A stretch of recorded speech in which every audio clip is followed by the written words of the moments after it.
Good morning, everyone. Welcome to the Modern Market, where every day we discuss all things to do with the modern market, which is the crypto market, the NFT market, and how to make or lose a lot of money on the internet. Today, we woke up and decided to lose all the money that we've made all year. We will discuss it in great detail today. Loaded up for discussion. We've got $1 billion worth of liquidations in crypto this morning. We've got the new hyperliquid competitor Asta settling at around $1.50. We got to talk about CZ and Asta and how its effect on the market more generally. And then finally, Easy Labs, CZ's family office deepens its holdings in Athena Labs. But as I mentioned, I think we're going to be talking a lot of price today, a lot of Asta's effect on it, a lot of CZ's effect on it. So that is the big topic for discussion. Delighted to say I've got Legendary and Brett in the co-host seats with me today. We're ready to get into it, but just a reminder, friends, before we do, nothing that we say here is financial advice. This market is very, very risky, as we are finding out right to this moment. So please proceed with caution, and as always, exercise your own judgment. With that out of the way, Legendary, it's Monday. It's the 22nd of September. Everything is very, very red. How are you doing? How are you feeling? GM, doing quite well. On the 1 hour chart, things look green. Story protocol is up 14% on the day. There is there is something green to report on. No, jokes aside, I'm doing absolutely fine. I'm not too worried about the we've seen. Are you exposed to story protocol right now, Legendary? Is that why you're doing so well? No, I'm not. Should we be? Tokens. Should we be at this point in time? Should we be asking ourselves why we are not exposed to story protocol? I'm happy. I'm happy with my bags. Brett?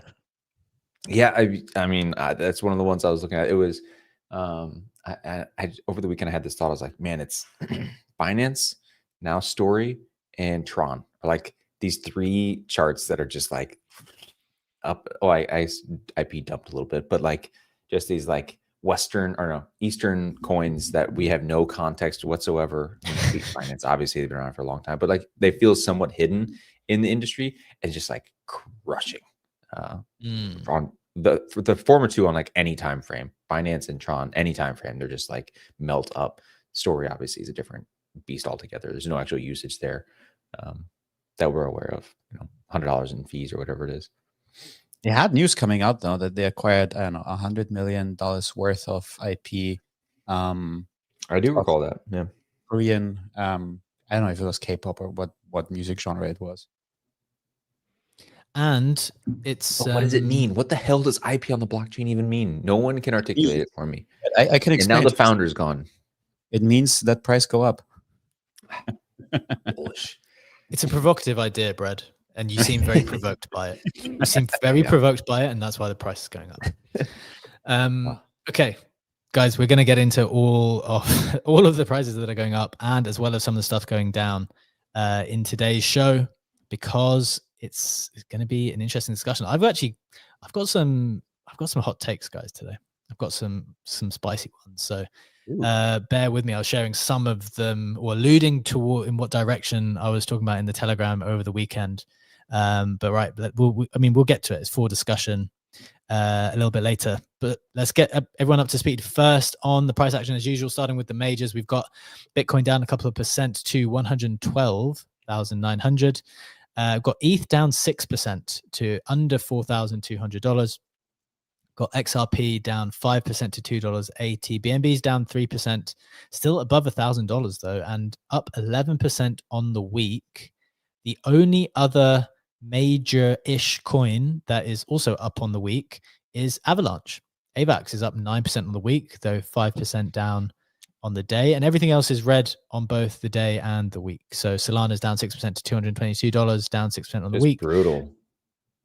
Yeah, it's not pleasant viewing, guys. That's not why you've tuned in today, to have some pleasant viewing. Tron is down a couple of percent to 33 cents. Hyperliquid's down 6%, back under $50 to 49. And Sui also down 7 in that same region, down $7 to $3.30. Getting into the meme coin side of things, no respite, I am afraid. Doge is down almost 10% to 23 cents. Pepe's down 7%, Pengu's down 11%, Bonk is down 10%, SPX is down 9%, Fartcoin is down 18% to 62 cents. Oh, Mog man, is I down was looking at 13. Rect I is was down looking to put in 10. some shorts over the weekend, except like, man, this is a lesson to the audience. You know, I got a little greedy on my pump position. I could have just You took profit. I did no, I didn't. You didn't. Oh, lost the Brett, I thought you did. entire move. No way. I thought you put the positions on. Like I thought you had the take profit and you had the stop loss on it. No, I that was thought on the no, that was on a because different like we're yeah, as I said in our chat, this is the most heavily traded like last week of my entire life. And on the Aster thing, I did not like I missed Aster obviously, and I was chasing it over the weekend and had super tight like stop loss take profit, just like watching on the way up. So I got in and out of that one quickly. And yeah. Okay. Pump Let's is the cook. I want to discuss all of the weekend activity, like these specific strategies in a second. Let's get people up to speed first, because I've got some stories as well, some good ones and some truly despicable stories. So I'm gonna tell that in a second. Right, to get you up to speed though on the rest first. The headlines, as we mentioned, $1 billion of liquidations in crypto this morning as majors crash down. Hyperliquid competitor Aster settles at around $1.50. It's 12 billion FDV, and Yeezy Labs CZ's family office deepens its holdings in Athena Lab. So we'll be reflecting on CZ and his influence on the market quite a lot as part of the general discussion today. So notable price action around the market, as Legendary already mentioned, Story Protocol's IP is up 14% to 14 billion FDV. The best Korean coin there is. Pump, on the other hand, is down 18% in one day to 6 bill FDV, giving up a lot of the gains. And BNB, as I mentioned, up 10% on the week, outperforming all other majors down on the same time frame. Ledge, is there anything on this like brutal day in the market? Is there anything on the NFT side that's standing out? Is the NFTs tracking along? How is it performing? NFTs are holding up surprisingly well. Pudges are down 1.5%, but still sitting at a 10.4 ETH floor, still up 2 and a bit percent over the last week. Bored Apes are flat, 9.4 ETH floor. Moonbirds, they have corrected down 7% to 2.66 ETH floor. However, they're still up 4% over the week.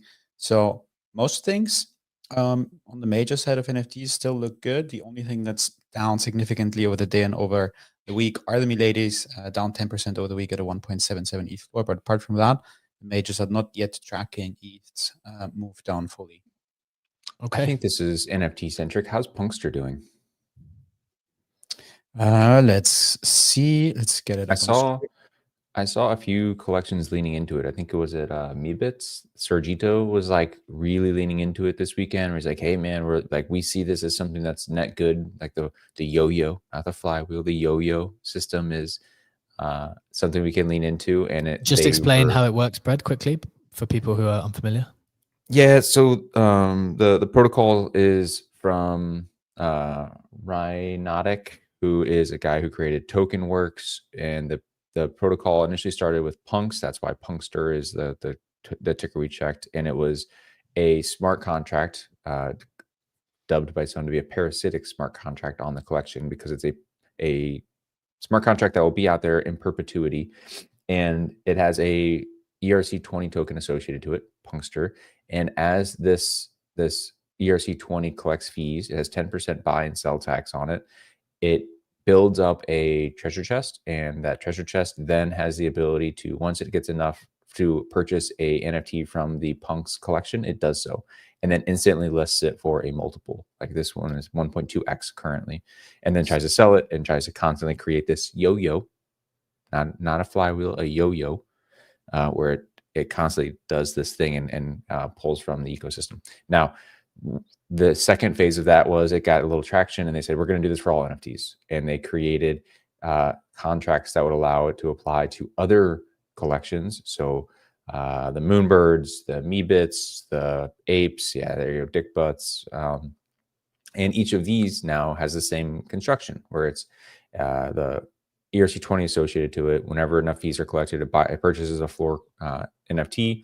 And it has like the first one, the Punks one, had like a 1% or 2% tax. 1% went to the actual holders of the initial funders of his like project, and the other one went to just back to the collection as a royalty, effectively, or the collection owner, I think. And then same thing with these second ones, where it goes like 1% goes to buying and selling the Punkster token, so that it like all goes back to the original token, and then the other 1% goes to the collection owners as a royalty thing. Pretty cool. Yeah. There was a good money making opportunity in there for people with a good understanding of smart contracts, which is that once enough fees were accumulated in the contract, everyone basically could trigger the buyout of a ape of whatever NFT the strategy was formed around, and have that flipped then. But it wasn't necessarily limited to buying out a floor one. So basically you could have your own pudgies listed at an exaggerated price and have the contract buy them out. And it was, I think, 0xQuit who then said that he wrote a bot to basically prevent this from happening and make sure that nobody is gonna use the amount that would suffice to buy 2 or 3 pudgies or whatever to fill their own backs, but make sure that there's like a somewhat fair execution happening.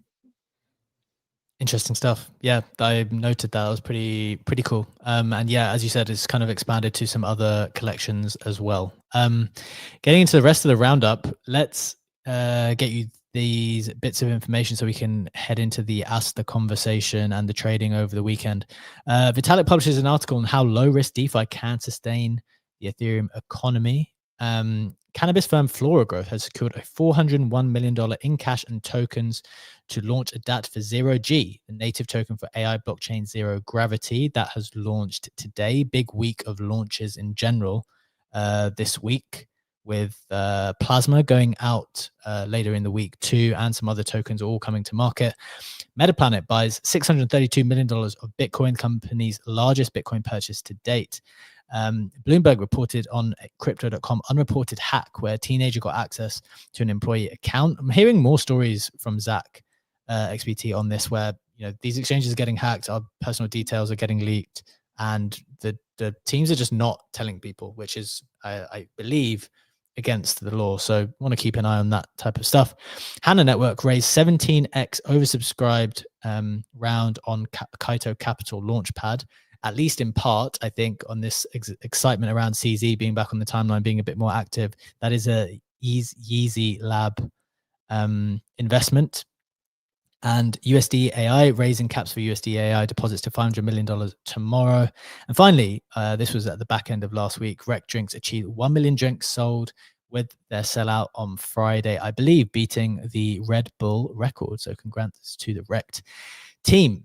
With that out of the way, guys, we've got a bunch of headlines to talk through in a moment, but I thought it would be interesting to go directly to some of the trading conversation we're talking about over the weekend, some reflections there, some learnings, and then we get into the main stuff. So Brad, you started us off a little bit earlier talking about your pump position. What's kind of how has that played out for you, and what are your learnings from it?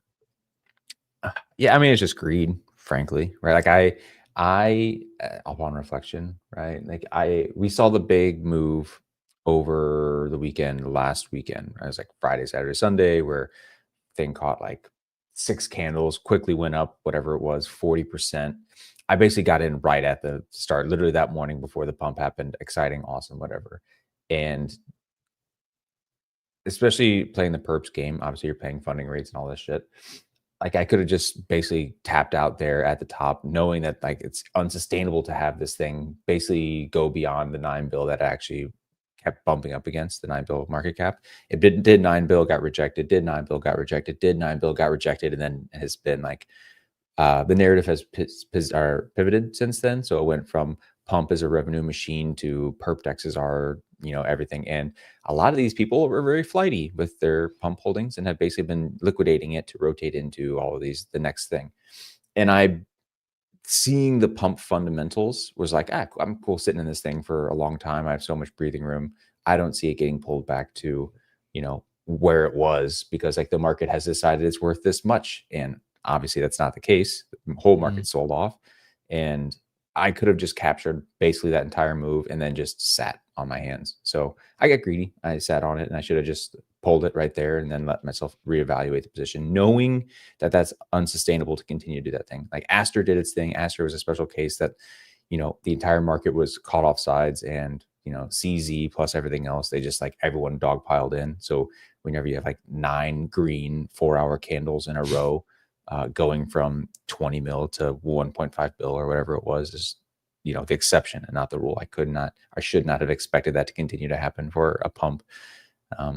So that was my learning. It's just like, whenever you have a dramatic move like that fast, bro, don't get greedy, pull out, sit out, and then just like reevaluate. And that would put me in position to go against the market here. I actually had a short position on ENA that I could have sat on, but I took profit on that to go chase some of the Astra stuff, and I ended up making money on both of those.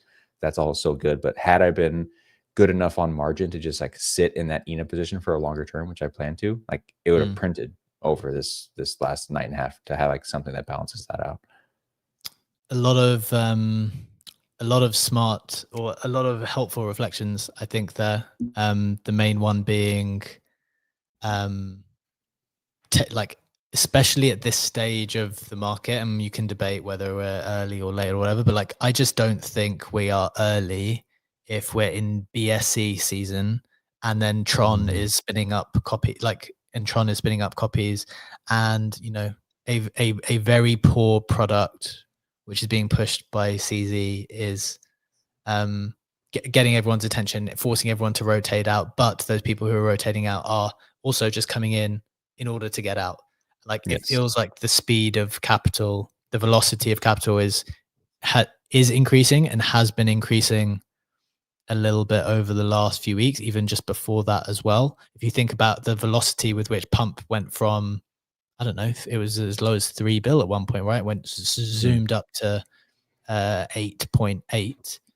The velocity of capital is speeding up, and I think this is the note to take to myself, is that is something to note. Know that this stuff is moving fast, even if the fundamentals are there. In my opinion, it doesn't mean that if the gain that you've had is so significant that you can like sit in it, because there could be, because the speed of capital means that everyone else might want to realize those gains and then get distracted with the next thing.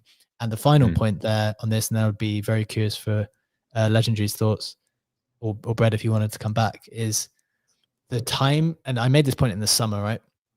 I said in the summer, everyone who's got the narrative right now and is hot in the summer, enjoy it, because from September onwards, things are going to move, because everyone else is waiting for September onwards. I said that over and over again.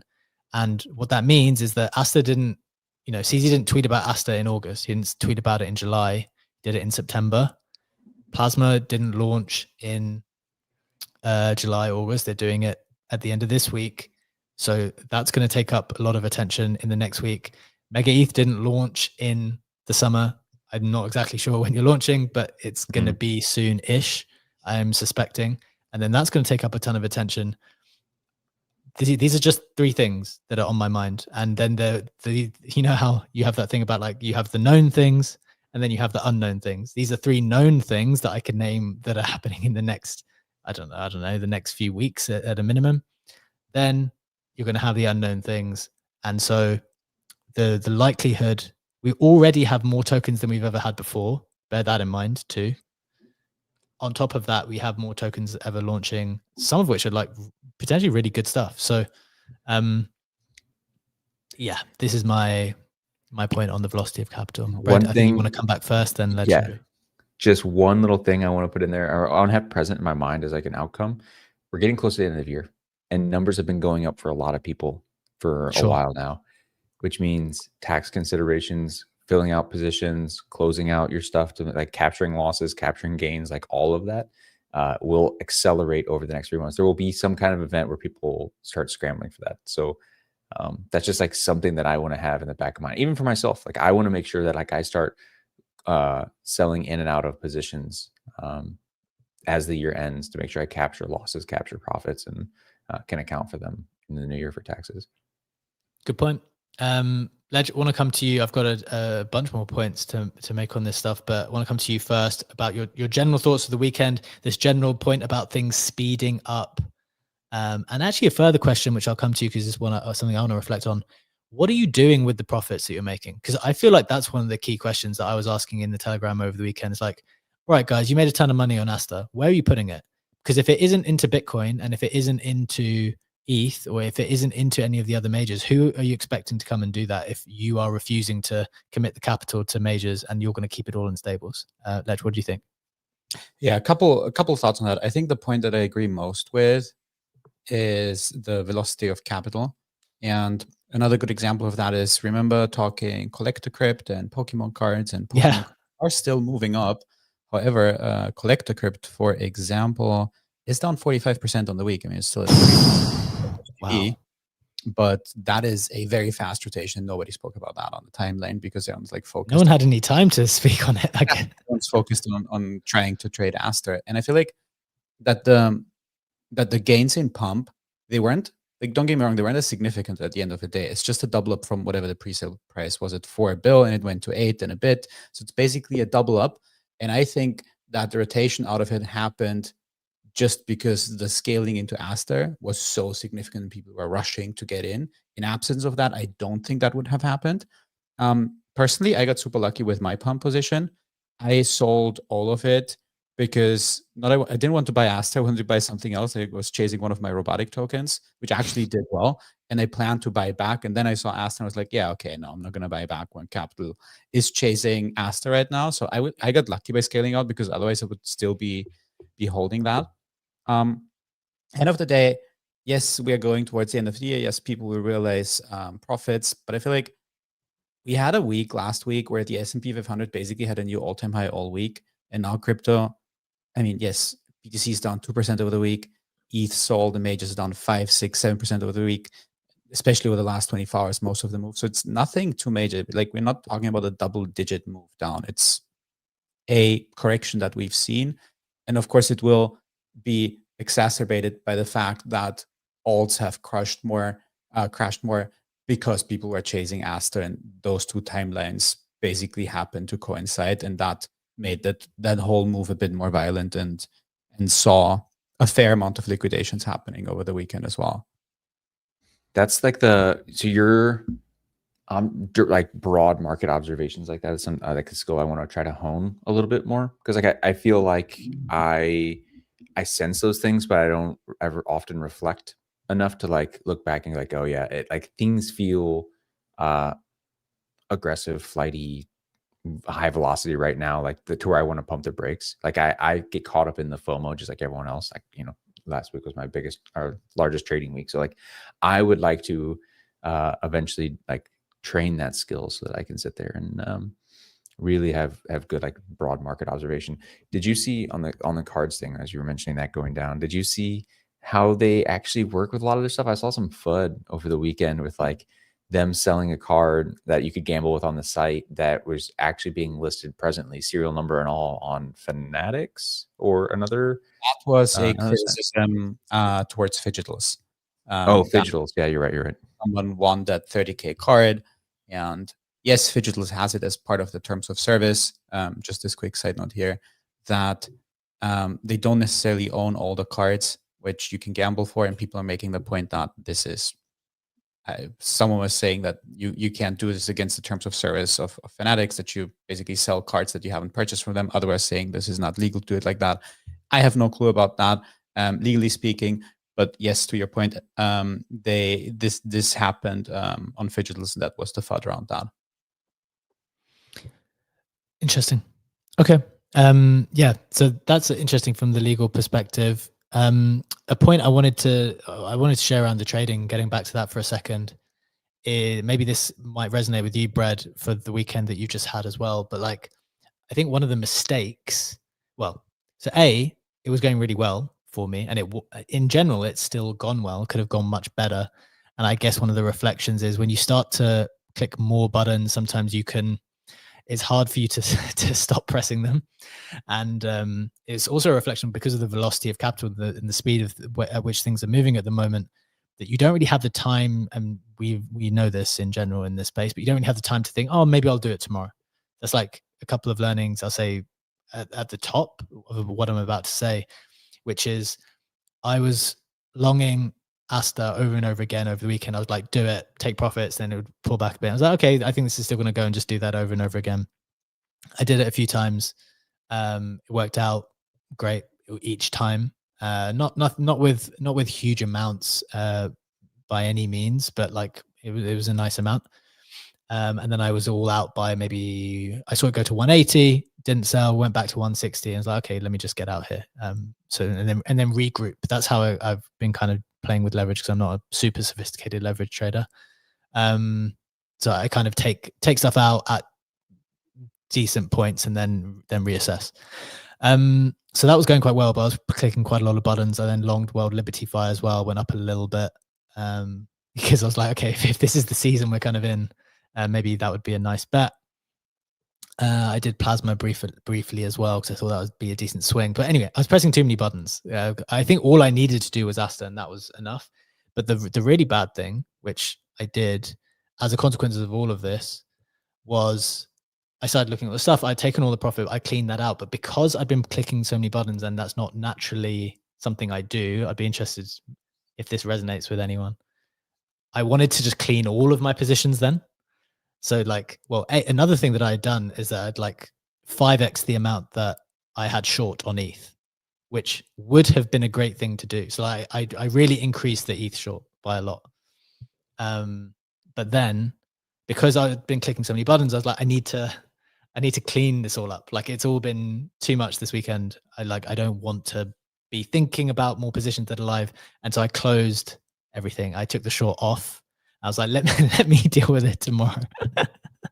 So I was short at 4.45 from the initial time. I think last week at some point I said I was doing one for insurance right before FOMC. Someone asked me, "You're going to keep it on?" I was like, "Yeah, I'm keeping it on. It's insurance." I like 5x'd it, the amount that I was short over the weekend, and then I took it off yesterday. Which is so annoying, obviously, because it was a way, it was a great position to be in. I told you it was like liquidation at 5,000 something for ETH, which is like, okay, if you're going to liquidate me at an all-time high, the rest of everything else, the rest of other random coins that I'm holding will make up for it. So I'm happy to pay that as an insurance fee almost. So I kind of messed up on that side of things. But I guess I'm sharing it because it speaks to the situation you're in when you're like clicking a ton of buttons. Like, even when things have ultimately gone well, like I didn't lose money by closing it. I made money on all the Asta stuff.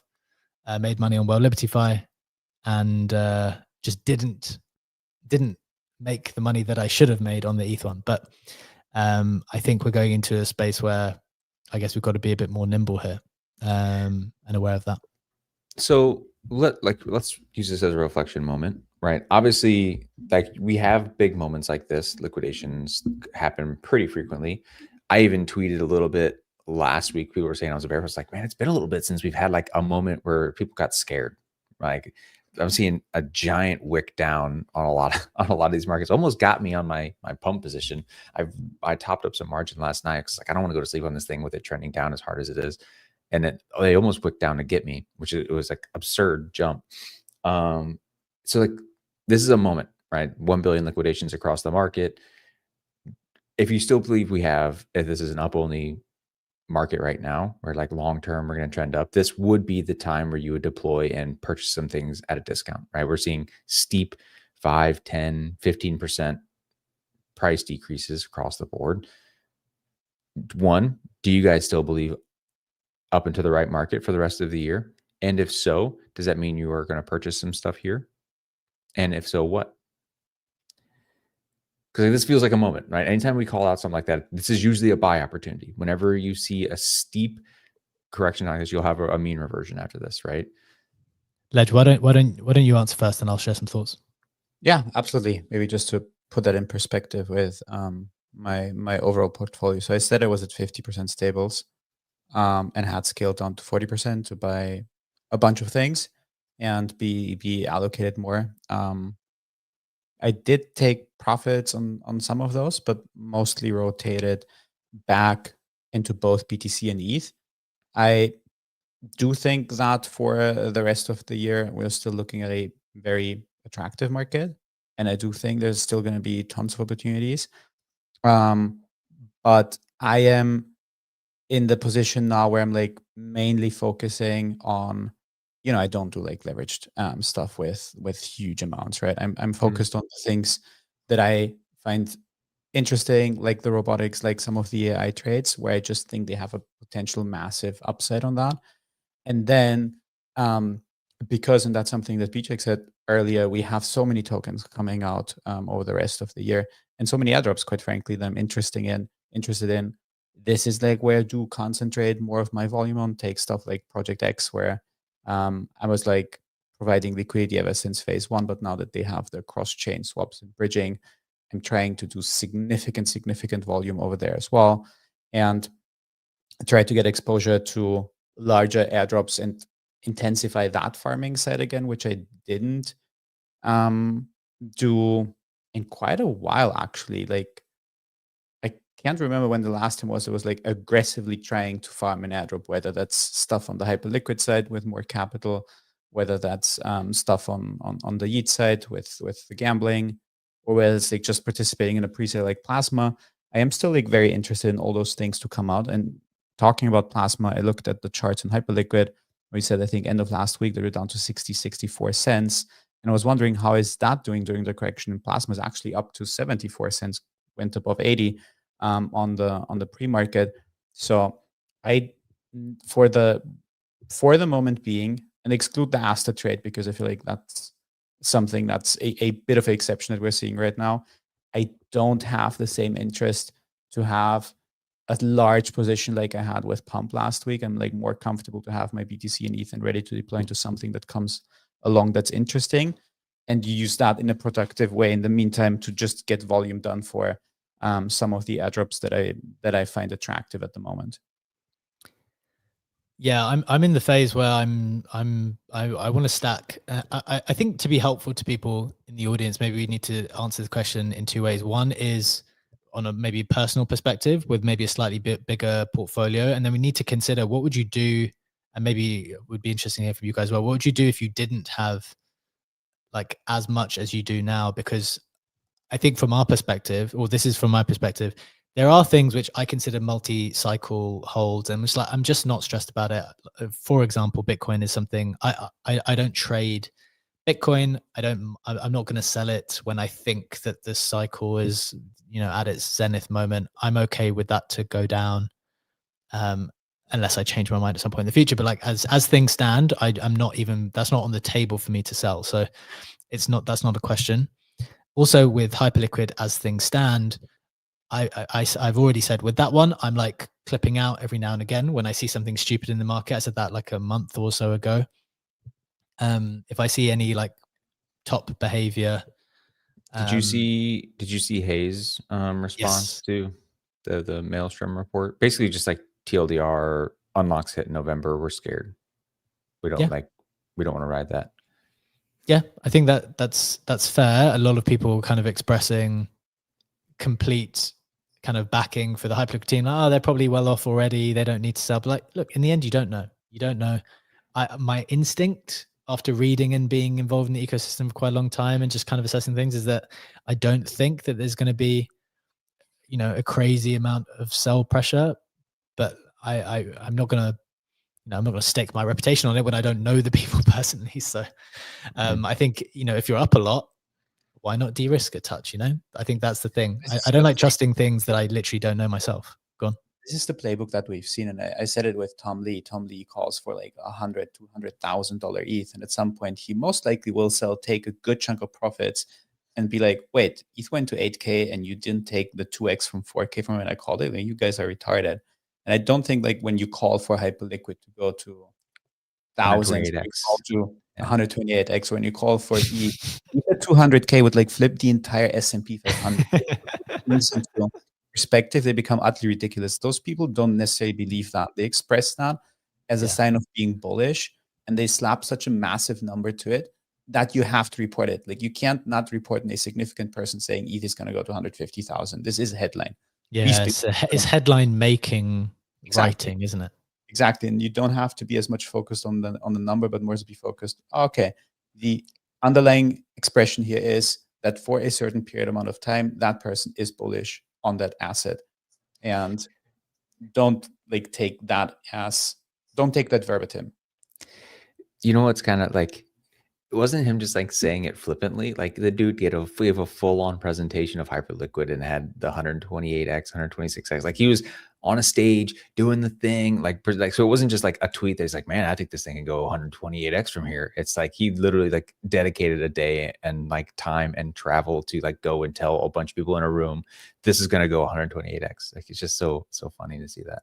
And I think I agree with B-Check on bullish unlocks, where it like floods people out of their bags and ultimately like maybe they don't sell. But I'm trying to balance in my own head of, is this me wanting it to do that because I own a significant position in hype, or I genuinely believe that because of like the market dynamics and the people that are at play. So that's the balance I'm trying to do in my head of understanding my true feelings of the situation, and trying not to be blinded by my own bags, frankly. But I do think I agree with B-Check that like I think I'm leaning towards it being a thing that's going to be scary for people, but ultimately not something that's going to be meaningful. But who knows?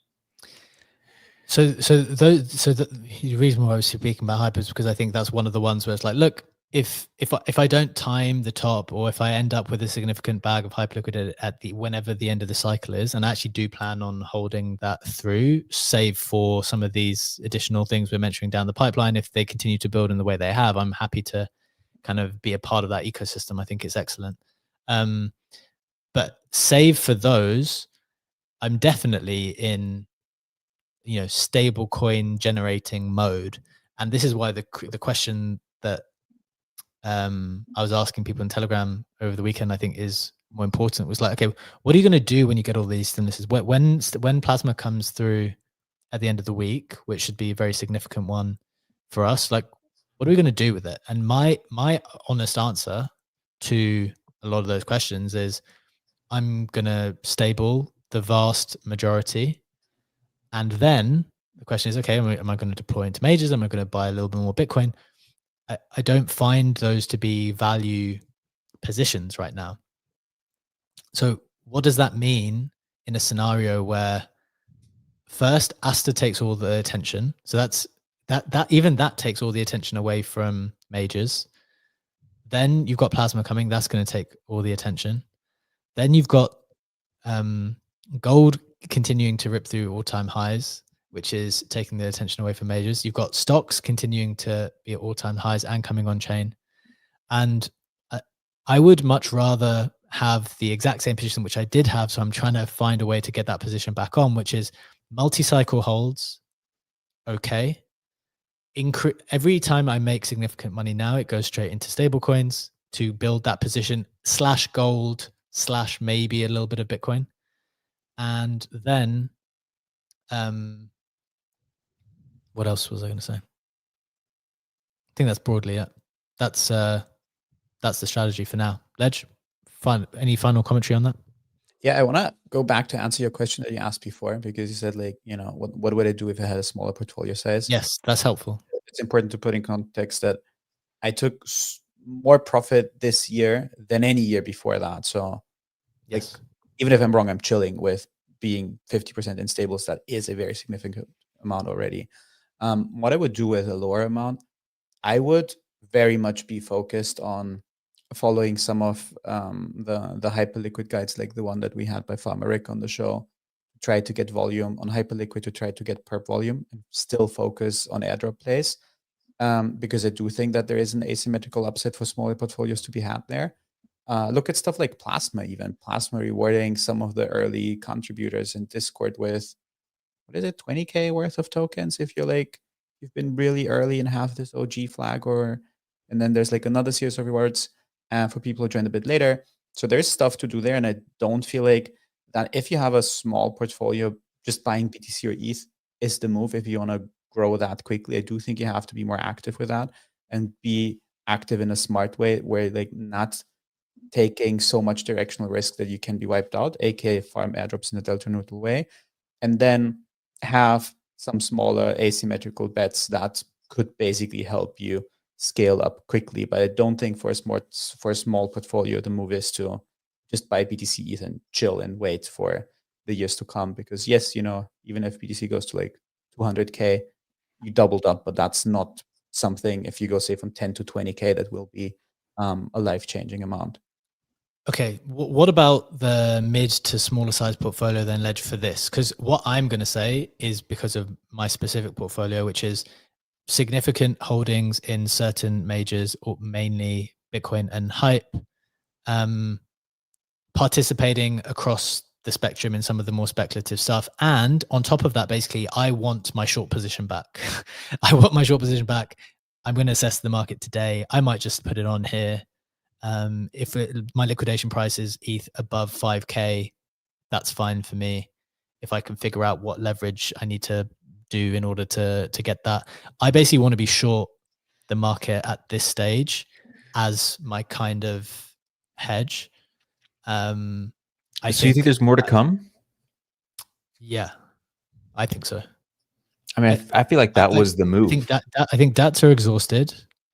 I think the attention span and cycle for everyone at the moment is really it's got much faster. The attention is cycling through lots of things. The money's got faster, but also there's so many projects launching, and so I think Asta is just phase one of it. And can I throw like one curveball in there, which has got me thinking back to last cycle? And I don't know if I've got my memory back correctly, but in some way, I feel like there's something going on here with CZ versus Jeff. CZ versus Hyperliquid. If you cast your minds back to last cycle, when FTX had the FTT token, right? And there was a price at which Caroline from FTX, if people cast their mind back, put out on Twitter the price of the FTT we'll buy token. everything you have at this. Yeah. I'll buy everything you have this price in order to save themselves, right? Because they knew if it went lower than that, they were going to get liquidated. I can't remember what they were doing with the token. But my understanding, like CZ and Binance played a role in that. Like they played a role in it. They had a significant amount of FTT, is my understanding. And I just wonder whether, and in my mind then, in some ways, CZ played a part in that process. And I feel like there's something happening here where this battle is a little bit more significant than what I think everyone appreciates its significance. I'm not saying that people are not appreciating the significance, but what I'm suggesting is that people's attention is going, okay, we did Asta. Okay, Plasma's coming now. So no, hang on a second. Hyperliquid versus Asta, or the Binance versus Hyperliquid battle, I think is probably worth considering a bit more, because I don't know what the carnage, like what's the CZ is word? a powerful man, is what you're saying. He's a powerful man, and he has done things in the past. What are the casualties going to be from this battle? Is my question. Because if Asta's going to get pumped to an aggressive thing, what does that happen to Hyperliquid? And actually, this is what I was thinking, which this is me throwing some curveballs at you guys. I'm trying to invest / analyze with some imagination here. CZ had a lot of FTT, is my understanding, which was, and so you want a stake in your competition, right? I don't know the history of why he or how he got so much. Do you think now, this is a question, I don't know the answer to this, does he have a big stake of Hype? Like how much Hype is he holding? And what can they do personally, or for Binance? Either. To what extent is Binance and this is literally, I haven't seen anyone say this, so I have no information. My question is that, do you think the people who own Binance and see this protocol, do you think they've just ignored it and not touched it? Or have they thought strategically it would be better to own this token in a significant amount so you can control it in some way at some point when it might be strategic for you? Like Jeff's unlocks, to create a narrative around Jeff dumping his tokens? Well, the unlocks are coming up. Do you think CZ has none? Do you think they have none? Like, do you think that would be the strategic move if you were the competition to have none? And the one thing I was thinking over the weekend is that I hope Jeff's been buying Asta. like you have a chance to buy it, right? So look, this is all me just going off with my imagination. I have nothing, but I, I I think it's worth considering that there's a bigger game to be played, or the competition is fierce right now for this specific thing, and I just don't know what the other casualties might be in it. And it just cast my mind back to that time with the FTT token, with FTX, and the Binance/CZ connection at some point in time. So I'm just trying to draw a few things together, put some ideas out there. If you think I'm completely off the rocker, maybe Traffy thinks Jeff is building and doesn't care about such stuff. Yep, that might be true. That might be true. But if your competition accumulates all of your token or a significant part of your token, is that the right way to think things? But if you think I'm off it, just let me know in the comments. I'm happy to be told. I will say that like you're not structurally comparing FTX to Hyperliquid, right? Hyperliquid is a revenue generating protocol. Like FTT was doing straight up fraud of global human generational scale, right? So like two fundamentally different underpinning things. And CZ, like the thing to note here is CZ is cunning and strategic in how he goes against competitors. He's cut the throat of those people right then and there. He could have done something nice, but decided to stomp them out. That's what happened. Now, like I've seen all the same theories with Hyperliquid versus Aster too, where it's like, okay, CZ could have acknowledged Hyperliquid outright, but instead of acknowledging Hyperliquid really at any point, he just starts talking about James Nguyen, these dark pool stuff, and then backs one of his own competitors. And then now he has strategically positioned Aster versus Hyperliquid as opposed to Binance versus Hyperliquid, because that would lend credibility to Hyperliquid. So like now he's propped up this lower rung upstart company as like, this is the thing you should be compared to, not against us, not against the behemoth that is Binance. So like, if you believe in all of these things and him being strategic in how he's going about this stuff, you would assume that, there's probably more to come. What that is, I don't know. Like the natural thing that you just said that came to mind after what you're just saying is like, okay, yes, if they were just smart investors, like, and they saw Hyperliquid getting traction, yes, they should have bought Hyperliquid, right? And if they were looking to dump Hyperliquid, the natural point to do that would be when unlocks come, because then people can go, why is everything dumping whenever unlocks hit? And you go, oh, well, Jeff and team just got a bunch of shit. And even though it's easy dumping it, they can spin the narrative that Jeff has been building up for this one big moment to just dump on people. It's like, I don't know. Like that's makes sense in my head. Go on, Ledge. I think Brett made an excellent point, and the chart to look at is this one. This trading volume reached, we had it on the show, reached a high in August, 9.72 trillion in trading volume, most of which obviously is perp trading on exchanges. That alone is 7 trillion. And if you look at this chart, you can see that Binance here has a massive market share, but you can also see in this like salmon-ish color, let me zoom in and you can actually see something for the people watching on screen, that Hyperliquid, there we go, has risen to a 5% market cap. And now you could do two things, as Brett said. You could be like, oh, we're going to position that as a battle of Hyperliquid against Binance, but by doing so, and that was the strategic consideration that Brett mentioned, also acknowledge that this is a serious competitor and this is who we are fighting against, because we don't want to lose centralized activity to someone like Hyperliquid. Or you prop up a competitor and like, no, it's actually Hyperliquid is not battling in the same tier as Binance. It's battling in a tier with other perp dexes, and not elevate your opponent to the same level by saying, no, the fight is centralized volume on Binance versus decentralized volume on Hyperliquid. You wouldn't want to give like that much importance to your opponent. And ultimately, if you look at all those forensic reports, let's say that CZ holds 60-ish% of BNB supply, and he obviously is making money by the launches on the Binance Launchpad, where BNB stakers get something back. His interest is to make sure that the BNB price and the activity on Binance stays as high as possible, so listings stay as desirable as possible there, that he can actually earn a return on the now 90+-ish billions that he roughly has in BNB. And that's then in a completely different dimension. It's basically more than an entire FTV of Hyperliquid, way more than that. So I think that the strategic consideration isn't, oh, do I buy Hyperliquid to dump it and make Jeff look bad? But it's like, how do I protect the market share of Binance, and to do that in a way that doesn't elevate Hyperliquid to the same tier as where I'm competing with my centralized exchange.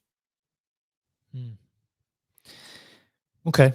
Well, I'm glad it seems like people have found this part of the conversation interesting. Austin in the Twitter comments saying, I'm here for B-Check going full conspiracy theory in the show. So, as I said, no information, just trying to think out loud. And actually, look, if you were to zoom out and take some of the more imaginative parts out, I think the point is, one of the points that the core point I'm trying to make, I guess, is maybe the direction of travel for the next period of time might be dependent on this specific conflict and this specific battle. Like, what's going to happen in the market as BM? Like, every time BNB seasons happened before, it's not been particularly lasting. I don't think. I think that's probably. I think that's probably fair to say. It doesn't necessarily last for a long time. So, and if if you're again trying to extrapolate this stuff through, if this is a more concerted effort to push Asta and is going to go with a lot of the firepower of Binance, then all of the other narratives, all of the other tokens, all of the other coins that you have could be impacted, because that's going to take a significant thing. Look, realistically, I don't know how high I'm putting the probability of that, because they haven't necessarily pushed BNB season that much before. But what I'm saying is, I guess, is this is kind of different. There wasn't a Hyperliquid before that's just like aggressively taking this market share. So I'm open to the possibility that they're willing to do the a bit shackles more are off this time CZ around. too, right? So like that's the thing. Correct. CZ put Binance back in his bio, so he used to be ex Binance. He had to distance himself. So like with the regulatory clarity, now you got Binance potentially getting spun up in America, like again, or opening up to America again. You have all these bills coming that are trying to give, what was it? They want to give foreign exchanges like the ability for U.S. citizens to go and be able to like open up accounts in foreign exchanges, like give them a pathway to being legal again. So it's just the dynamics have changed, right? And also, I think that people either forgot I have not been around for BNB season and how crazy that used to be back then. Just to bring up one chart that illustrates that really well. That's Pancake Swap main DEX on Binance Smart Chain, currently trading at $2.7. We see a flat chart basically for the last year's $1.2 billion FTV. But at its peak, that thing was trading at $41 and above a $20 billion FTV. So this was a very, very aggressive season back then. And the DeFi summer on mainly led on Binance Smart Chain was quite intense. So I think that the potential for utter craziness is there. And even the things that we've seen with Aster is like nothing to the stuff compared to the stuff that we've seen in 2020 and 2021 on Binance Smart Chain. I think that's correct. And then I think that underlines the point, which is take money off the table season, because when stuff gets, if things extrapolate in that way, I mean, personally, I'd be taking straight to stables while you wait to see like how the rest of the stuff shakes out.